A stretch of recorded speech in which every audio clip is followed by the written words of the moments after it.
Right, I wanted to share with you one of my best recipes. It's my ESSE loaf. It's my bread. It's my loaf of bread that I bake on my ESSE.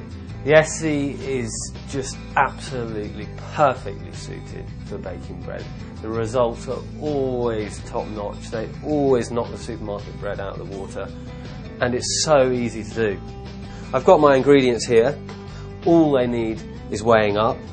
For this loaf I'm going to use 750 grams of strong white bread flour, okay? And I'm being a bit lazy. I'm going to knead it in the machine here.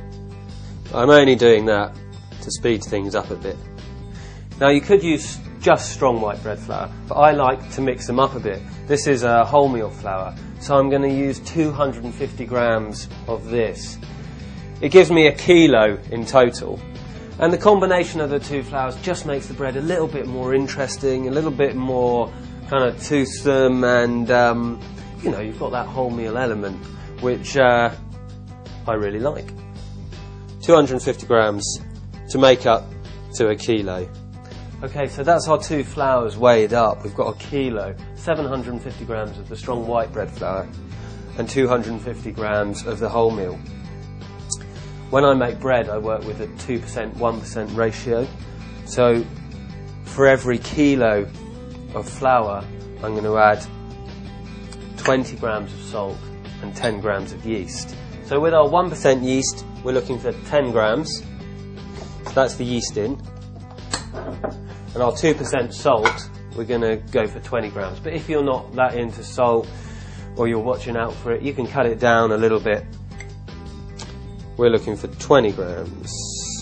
Now, we can start to work this flour now, mixing that salt and yeast nice and gently, while I measure out the water. For every kilo of flour, I'm looking for 600 mils of kind of blood temperature water.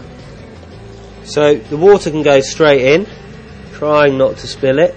And as soon as that mixes in with the flour, the dough's going to start to come together. We're going to let this bread knead now for about 5 minutes. It's a really important process of bread making, whether you're doing it by hand and working out your shoulders at the same time, or doing it in a machine. What you're aiming to do is develop the structure of the bread. And that kneading process, that working of the flour, is really integral to a really good loaf. So we're going to let that do its thing just for a few more minutes.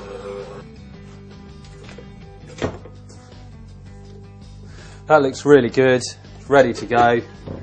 Just going to get a feel for it with my hands and just make sure I'm happy with the overall texture of the dough. What we're going to do is just shape that into a little round, and I'm going to use this bowl to let it prove. We're going to put that somewhere warm for about 2 hours, okay? It's going to double in size. The yeast is going to do its work, feeding on the natural sugar in the flour, developing carbon dioxide, which makes the bread rise. The whole thing is going to develop in flavour. We're going to come back to that in a bit. I'm going to show you how to shape your loaf and bake it. Right, I'm going to knock back this bread. It's had about 2.5 hours proving, somewhere warm. You can see it's doubled in size. You know, it really is quite spongy. If I give it a punch, knocks the air straight out of it. That's what we want to do, because we're going to take this dough and shape it into a loaf. So this was a kilo batch of dough. I'm going to split about 1/3 of it off, and I'm going to save that. I might later on make some pizzas for the girls. That piece of dough will be fantastic for that job. The rest of it I'm going to shape into a loaf. This is a free-form loaf, or what I call a free-form loaf. So I'm not using a loaf tin or anything like that. It's going to be baked straight on the oven floor. So this final rising of my shaped dough is going to take place on the top here, and then I'm going to bang it straight on the oven floor. And it's a really nice thing to do, and it's really only the ESSE with its, you know, solid base of the oven that this works so successfully on.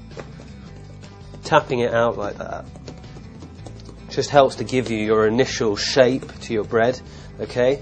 Clock face. When I shape my loaf, I bring in the corners like this, as if you're working around the face of a clock. And what this does is gives the bread its structure and shape, and it helps it to rise, and as it hits the oven floor it gives it that great round shape and just aligns all the gluten in the bread. I'm going to turn it over and I'm just going to finish shaping it this way. This is quite an interesting method where you twist the loaf, and using the sides of your palms you're actually tucking the bread under itself, tightening the whole structure up further. Right, I've got a clean tea towel here. That goes down on my surface, and onto that just a little bit of wholemeal flour. This is where my bread's going to have its final rising session, right? It's a really nice thing to sit it on because it doesn't stick to anything with that flour, and I can use this tea towel again the next time I make bread. Flour goes on top. Onto my floured shaped loaf, just a little bit of cling film. It's just going to keep the moisture in there as this has its final rise. Right, my bread has had about 40 minutes having its final rise. It's ready to go in the oven and I can't waste any time.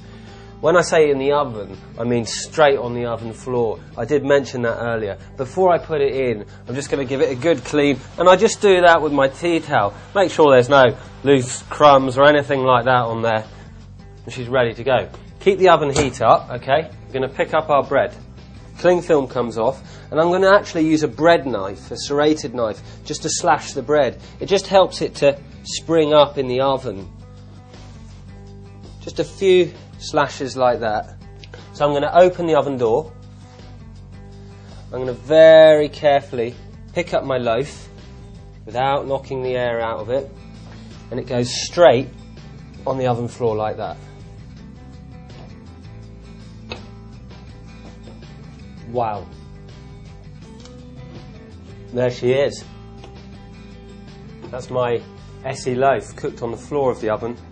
It's had about 45, 50 minutes in there, and I like cooking it for that length of time because you get this really good crust. That's going to soften over the next 10 minutes, but it will still be crunchy.